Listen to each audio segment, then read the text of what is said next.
पूर्ण परमात्मा, सर्वश्रेष्ठी रचनाहार कबीर देव प्रत्येक युग में इस धरा पर अवतरित होते हैं और एक आम जनसाधारण की तरह लीला करते हुए अपने वास्तविक घर यानी सतलोक की जानकारी भक्त समाज को देते हैं।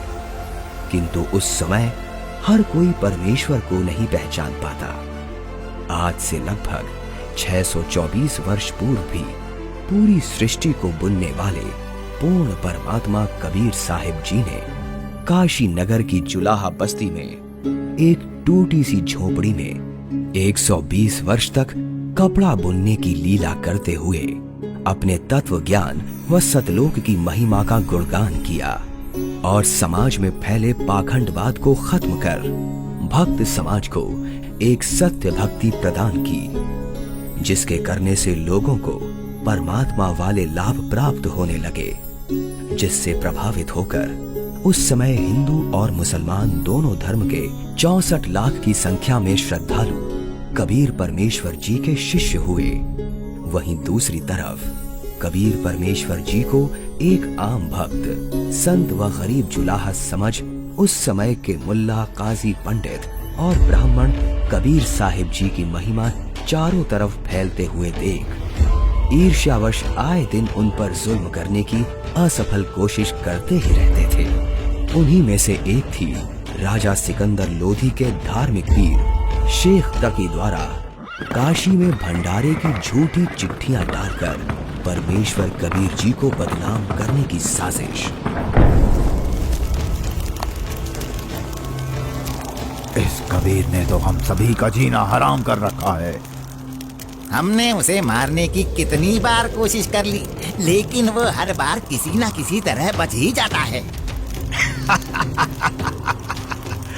अब नहीं बच पाएगा। अब की बार मैं ऐसा पैंतरा फेंकूंगा कि उसे काशी छोड़कर भागना ही पड़ेगा। ऐसा क्या सोचा है पीर जी? पास आओ।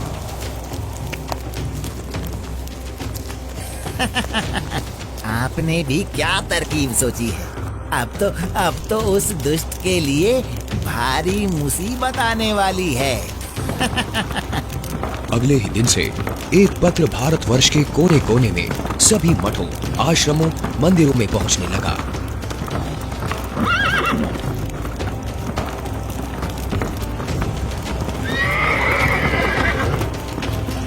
पत्र में लिखा था, मान्यवर कबीर सेठ पुत्र नूर अली अंसारी, जुलाहों वाली कॉलोनी, काशी शहर में 3 दिन का धर्म भोजन भंडारा कर रहे हैं, जिसमें सर्व साधु संत आमंत्रित हैं।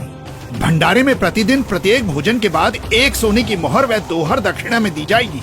भोजन में लड्डू, जलेबी, हलवा, खीर, दही बड़े, मालपुए, रसगुल्ले आदि आदि सब मिष्ठान खाने को मिलेंगे और साथ में सूखा सीधा भी दिया जाएगा।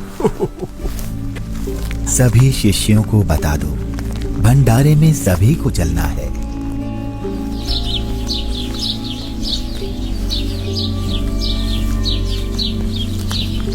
जगह जगह झूठी चिट्ठी के पहुंचते ही हर तरफ भंडारे की चर्चा होने लगी, जिसके बाद सोने की मोहर और दोहर के लालच में पूरे देश से लाखों की संख्या में लोग काशी में निश्चित दिन से पहले वाली रात्रि को ही पहुंचने लगे और देखते ही देखते पूरी काशी नगरी भंडारे में आए साधु संतों से भर जाती है। अरे भक्तों, आज इतनी भीड़ कैसे लगी है? तुम किस नींद में सोए हुए हो? तुम्हें पता नहीं यहाँ काशी में कबीर नाम का सेठ 3 दिन का भंडारा कर रहे हैं, जिसमें प्रत्येक भोजन के साथ 1 सोने की मोहर व दोहर भी दी जाएगी। आपको कोई निमंत्रण पत्र मिला है? हाँ, ये देखो चिट्ठी। ये जरूर किसी की बदमाशी है। मुझे जल्दी से गुरुदेव को सब बताना चाहिए। गुरुदेव, गुरुदेव, गुरुदेव। क्या हुआ रविदास? गुरुदेव, आज तो अपनी काशी छुटेगी। उन दुष्टों ने तो हद कर दी। आपके नाम की झूठी चिट्ठी बंटवा रखी है कि कबीर सेठ पुत्र नीरू 3 दिवसीय भंडारा करेगा, जिसमें प्रत्येक भोजन के बाद खाने वाले को एक सोने की मोहर और एक दोहर भी दी जाएगी। अच्छा, और अब उस झूठी चिट्ठी को लेकर लाखों की तादाद में लोग भंडारे के लिए आए हुए हैं। रविदास, आज तो सारी सीमाएं पार कर दी हैं उन नादानों ने। मैं गरीब आदमी, मेरे पास तो अपने परिवार के लिए ही मुश्किल से अनाज होता है। इतने लोगों को मैं कहाँ से भोजन खिलाऊंगा? आप अंदर से दरवाजा बंद कर लो और कोई भी आए तो खोलना मत। जब कोई नहीं मिलेगा तो थक हार कर अपने आप वापस चले जाएंगे। गुरुदेव, ये नकली धर्म के ठेकेदार रोज आपके खिलाफ कुछ ना कुछ षड्यंत्र रचते ही रहते हैं। कोई बात नहीं रविदास, जैसे तैसे आज का दिन और निकाल लेते हैं। रात को निकल जाऊंगा मैं अपने परिवार को लेकर कहीं दूर। तंग आ चुका हूं मैं इनके इन रोज रोज के कारनामों से। मैं बोलता सच्चाई हूं और ये समझते उसको निंदा है। आ जाओ रविदास, बैठ जाओ।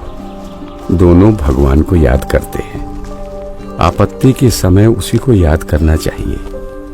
वही सबकी लाज रखते हैं, हमारी भी रखेंगे। जिसके बाद परमेश्वर कबीर जी अपने 2 रूप धारण कर एक रूप में तो रविदास जी के साथ झोपड़ी में विराजमान रहते हैं तथा दूसरे रूप में ऊपर सतलोक में पहुंच जाते हैं।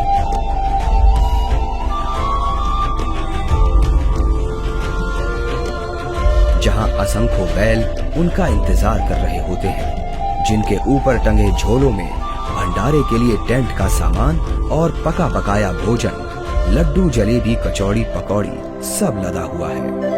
हे सृजनहार परमात्मा, जहाँ आप गए हो वो तो खाकी खंजूर स्थान है। वहाँ सारी उम्र लगे रहते हैं, फिर भी खाने को भोजन तक अच्छे से नसीब नहीं होता। आपके आदेश से हमने सब कुछ तैयार कर रखा है। परमेश्वर कबीर साहिब जी वहाँ खड़े अनंत कोटि बैलों में से केवल 9 लाख बैलों को और सेवादार रूप में वही की कुछ हंस आत्माओं को लेकर एक पल में सतलोक से चलकर काशी में प्रकट हो जाते हैं।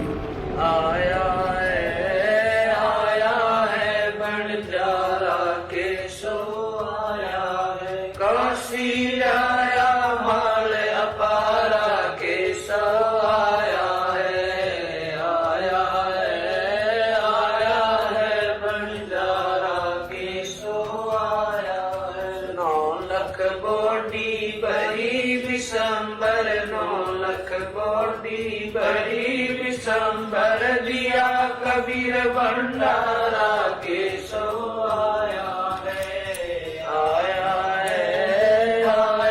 है भंडारा के सो आया है। धरती ऊपर तंबू ताने, धरती ऊपर तंबू ताने, चौपड़ के भंडारा के सो आया है,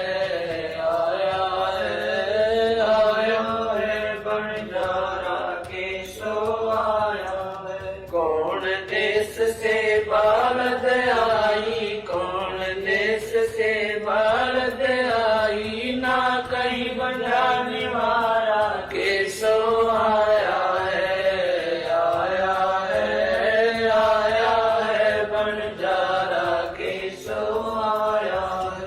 अपरम पार पार गत तेरी, अपरम पार पार गत तेरी, कित उतरी जलधारा के सो आया है, आया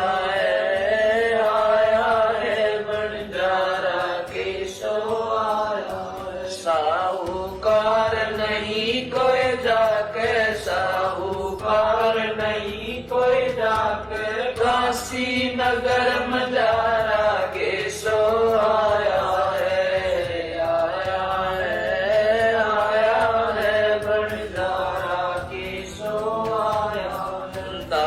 गरीब कलप से उतरे, दास गरीब कलप से उतरे, जी आप अलख कर तारा के सो आया है, आया है बंजारा के सो आया है। दास गरीब कलप से उतरे, दास गरीब कल्प से उतर जिया पे अलग करता केशव आया है, आया है, आया है भंडारा केशव आया है।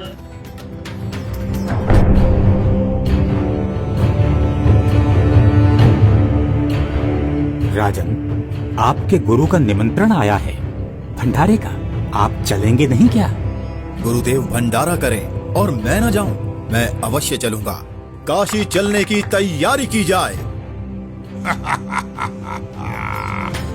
देखते ही देखते काशी शहर के चौपड़ के बाजार में परमेश्वर की दया से भंडारा शुरू हो जाता है।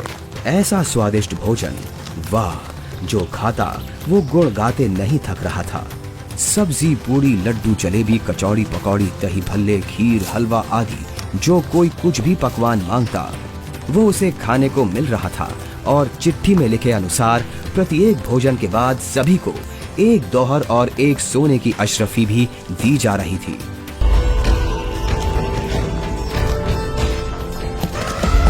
उधर से दिल्ली के बादशाह सिकंदर लोधी भी, जो परमेश्वर कबीर जी का शिष्य हो चुका था, अपने धार्मिक पीर शेख तकी के साथ भंडारे में पहुंच जाता है। अरे, ये क्या हो रहा है? ये भंडारा कैसे चल रहा है? भंडारे में परमेश्वर कबीर साहिब जी की जय जयकार सुनकर जहां शेख तकी ने सोचा तो था कि कबीर अपनी झोपड़ी छोड़कर भाग गया होगा और लोग उसको गाली दे रहे होंगे, किंतु उसके विपरीत भंडारा चलते देख शेख तकी के तो तन बदन में आग लग गई। हे भक्तों, कबीर साहिब जी किधर हैं?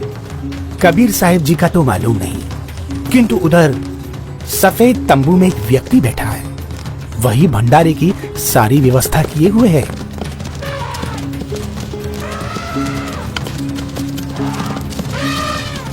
ये भंडारा कैसे चल रहा है?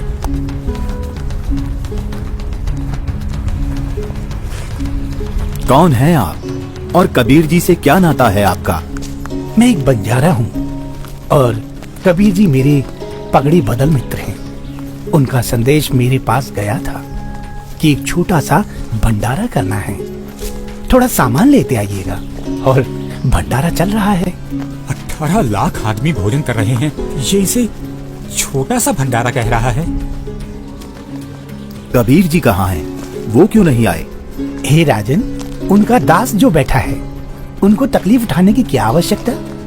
आप भोजन ग्रहण कीजिए। नहीं नहीं, भोजन भंडारा तो मैं गुरुदेव के दर्शनों परांत ही करूंगा।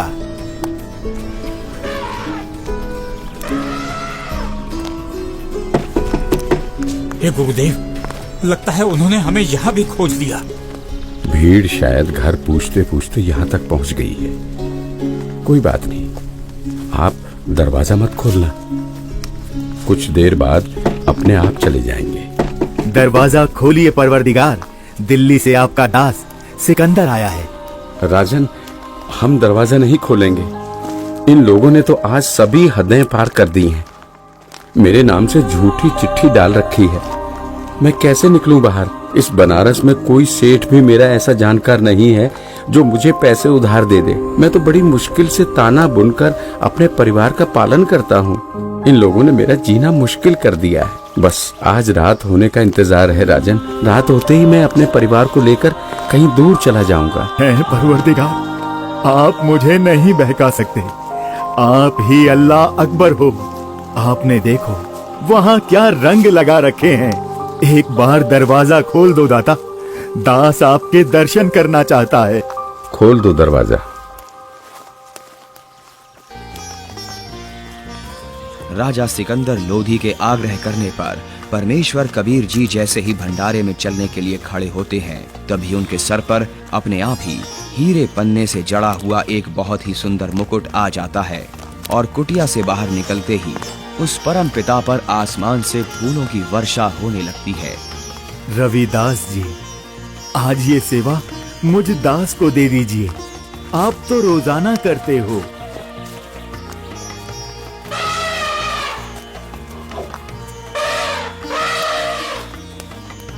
इनमें से कबीर जी कौन है? जिस पर बादशाह सिकंदर लोदी चवर कर रहे हैं वही कबीर हैं।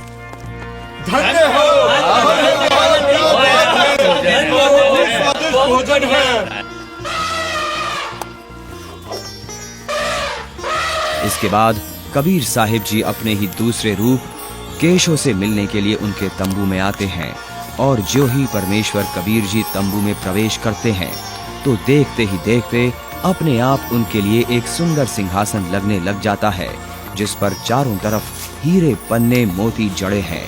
परमेश्वर कबीर साहिब जी आसन ग्रहण करते हैं।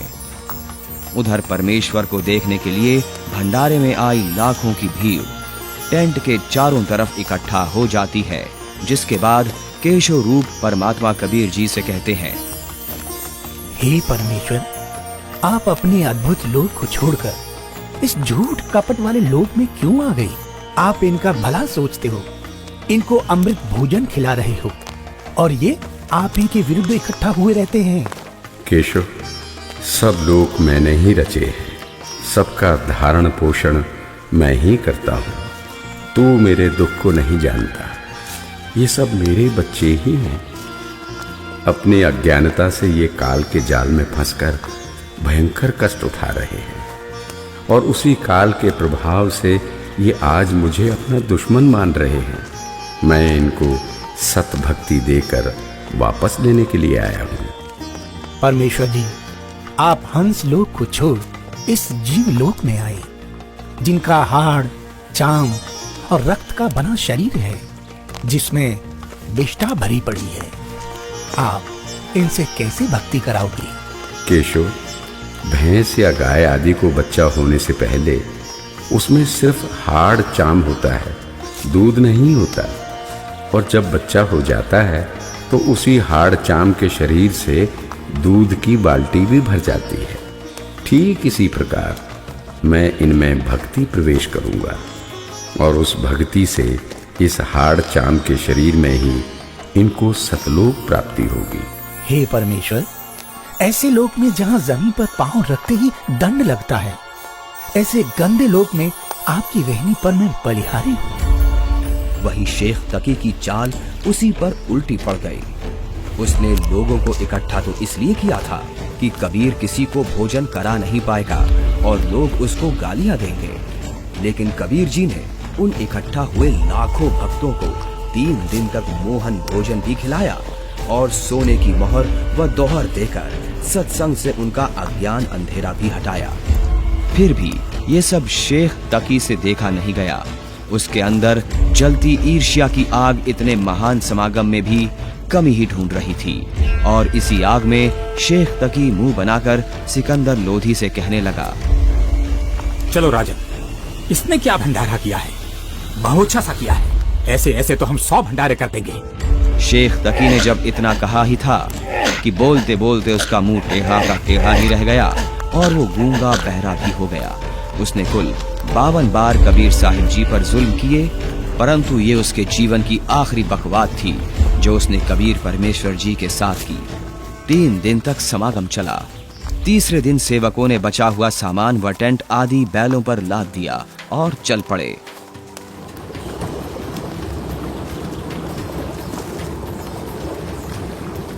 गंगा में पानी ज्यादा है, इसे अभी पार नहीं किया जा सकता। हाँ हाँ, अभी मत जाओ।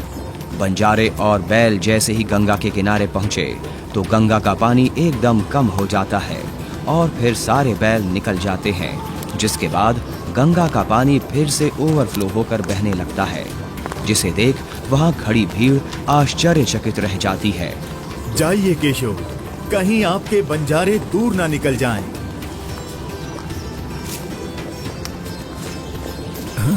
ये क्या? कहाँ गए बैल, कहाँ गए बंजारे? राजन, जहाँ से आए थे वहीं चले गए।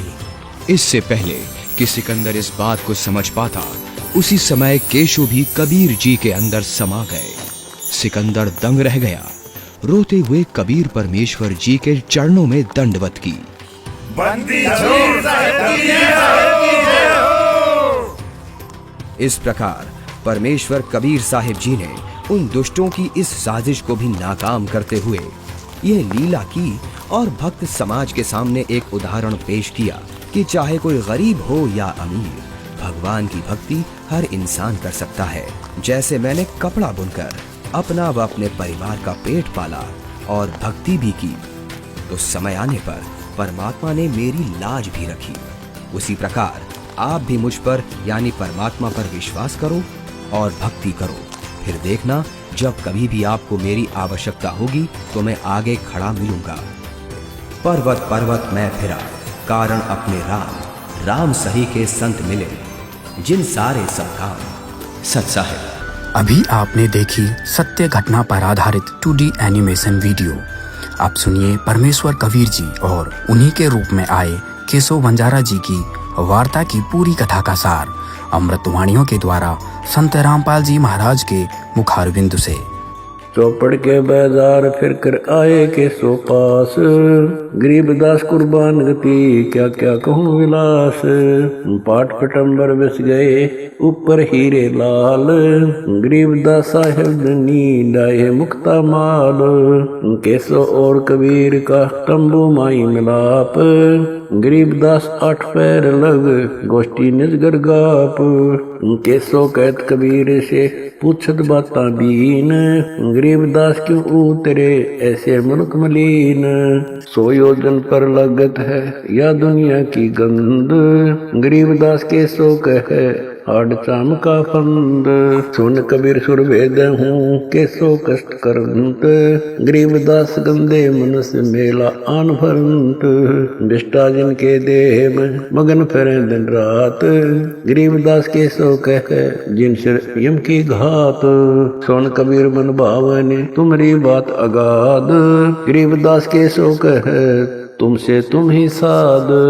धन कबीर कुर्बान जा ऐसी रहरी तुम्हार, गरीबदास के सो कहे छोड़िए गंदा संसार।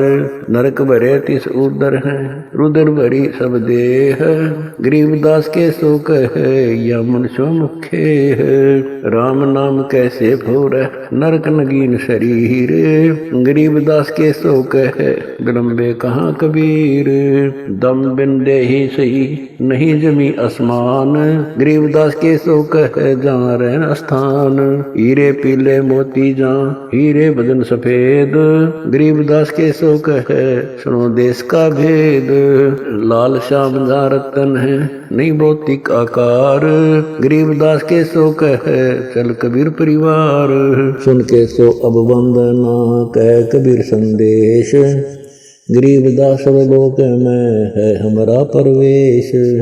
आड चाम की देही में दूध रतन सरवंत, गरीबदास घट पिंड में ऐसे है भगवंत। तन दूधी को पाड़ कर जय कोई देखे दूध, गरीबदास उस पिंड में आड चाम और गूद। हमरे ही हुनियारे है अमरा सर्जनहार, गरीबदास विधि भेद सुन कुल मुक्ति द्वार। युग 70 हम ज्ञान दिया जीवन समझा एक, गरीबदास घर घर फिरे दरे कबीरा भेख। 70 युग सेवन किए किन न बुझी बात, गरीबदास न समझात हूँ मोहे लगावे लात। कलप कोटि युग बीतिया हम आए हर बेर, गरीबदास के सो सुनो देन भक्ति की टेर। स्वर्ग मृत्यु पाताल में हम बैठे कई बार, गरीबदास घर घर से जा मार मार के मार। हमारी जात अपूर्वी पूरब रहनी हमारे, गरीबदास कैसे जुड़े पश्चिम के कतार। हम है ठेठ पूरब के उतरे ओगट घाट, गरीबदास जी दक्षिण के यो नहीं मिलती साट।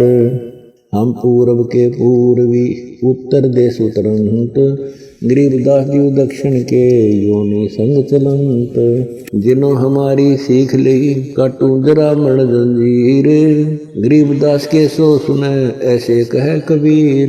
फिर बाजी विद न रचे वह नी जीव अवंत, गरीबदास सत्यलोक में अमर प्रतापावंत अनंत कोट बाजी जहाँ रचे सकल ब्रह्मंड गरीबदास मैं क्या करूं काल करत जीव खंड किलों काल निकंद हूँ जीव विध्वंस नहीं होए गरीबदास दुल्ला कहे शब्द न बूझे कोए मनुष्य जीव क्या बात है पशु पक्षी परवान गरीबदास दुल्ला कहे करहूं हंस अमान मैं बंजारा आदि का यही हमारी साट गरीबदास जी अबे करूं बोर न आवे बाट एक गाड़ा एक जलाइए यानी मोए सुहाए गरीबदास सतलोक में देहूं जीव पहुँचाए सोन कबीर के शोक है जो कुछ करो सुकीन गरीबदास मुख्तार तुम ही दीन वे दीन सुन सतगुर तो से कहूं तुम हो दीन दयाल गरीबदास आदीन में तुम साहिब अब्दाल अनंत कोटि ब्रह्मांड को तारत लगे नेवार गरीबदास के शोक है तुम ही दारमदार तुम ही दारमदार हो यहाँ कल्प नहीं इंच गरीबदास के शोक है सब तुमरे ही परपंच के सोतले सौदाम को 9 लाख बोली लीन गरीबदास बंधन किया बाजत है सुरबीन के सो और कबीर जित मिलत बेता एक दास गरीब कबीर हरि धरते नाना भेख बंजारे और बैल सब लाए थे भरमाल गरीबदास सतलोक को चले गए तत्काल आवत जाते ना लखे कौन नाम प्रकाश गरीबदास बुझ है कहाँ गए हरिदास हरि में हरि के दास है दासन के हरि पास गरीबदास पद अगम गति सात की उदास चलो सिकंदर बादशाह क्यों व्यर्था भक्त कमाए गरीबदास उस पीर के तन मन लगी भाए जेता शहर कबीर का हमरे बहुत अनेक गरीबदास से तक के लगी जुबान नेक गूंगा भया बोले नहीं जवाब जुबान गरीबदास मारा पड़ा बिन ही करो कमान एता दोष दरह कहाँ दग्ध जमी आसमान गरीबदास गूंगा भया बहरा हुआ कान।